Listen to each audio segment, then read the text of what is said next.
Good morning, John. How are you? I'm fine, thank you, Ben. Could you tell me a little bit about yourself before we start this interview? Yes, I've lived in San Juan, Bautista since 2002, about 18 years now. I've known you for almost the entire time, since you've lived across the street since 2002 from myself. As you know, your family and my family are really close friends, and we are just overjoyed to have you as a good friend. All right, thank you, John. Well, we'll start off today with the first question. Could you tell me some major challenges that will be facing San Juan Bautista for the next few years? Well, the first challenge is one that the entire society and we're all facing, and that's the virus COVID-19. Every day you wake up, your day is being dominated by that virus, whether you go to school or go to work or don't go to school or don't go to work. The virus is dictating our daily activities. So what we've got to do is plan as best we can to keep our small businesses alive and healthy during this time. That's going to be very, very hard.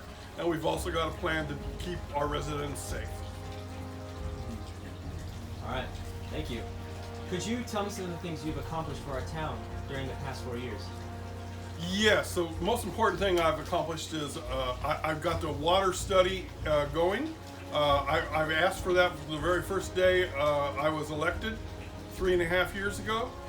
It finally got accomplished. The new city manager, Don Reynolds, who's doing a great job, started to do the water engineering survey, and that's a complete survey of our system from pumps to the wastewater treatment plant and all the pipes in between. That's studying how the system works, how it's doing, and what needs to be repaired or fixed. John, could you tell me what type of regulations or statutes have you passed during these past 4 years? Yes, we've passed many. The one that I had the most direct influence on was the Code of Ethics, which I personally wrote and was passed about 2.5 years ago. It's a complete code of ethics for how people should behave on the City Council, Planning Commission, and other city bodies.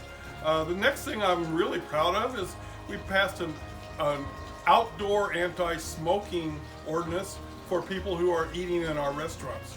We have approximately 6 restaurants that have outdoor patio dining, and what we've done is smoking was always not allowed inside, but we've extended that so if you're in an eating area outside, you can no longer smoke.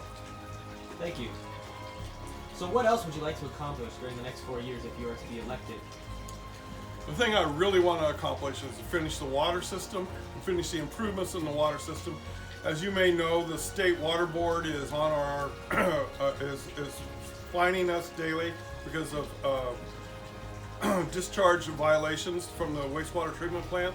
We need to correct that. There's a variety of ways we can do it, and I'm working on all the options and finding important, and the hardest part is going to be finding the funding for it. Next thing I'd like to do is a green belt around the city. That's an idea posed by Councilman Dan DeVries about 2 years ago.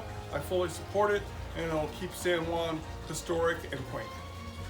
John, before we end this interview today, is there anything you'd like to say to the people at home watching this right now? Yeah, it's been a privilege to serve the city for the last 3.5 years, and I'd like to do it for another 4 years, particularly to finish off the water programs we have running. I'd really be honored by your vote, and I'd like to introduce Arron Z, who's the best shooting guard out of the San Juan school that we've ever had.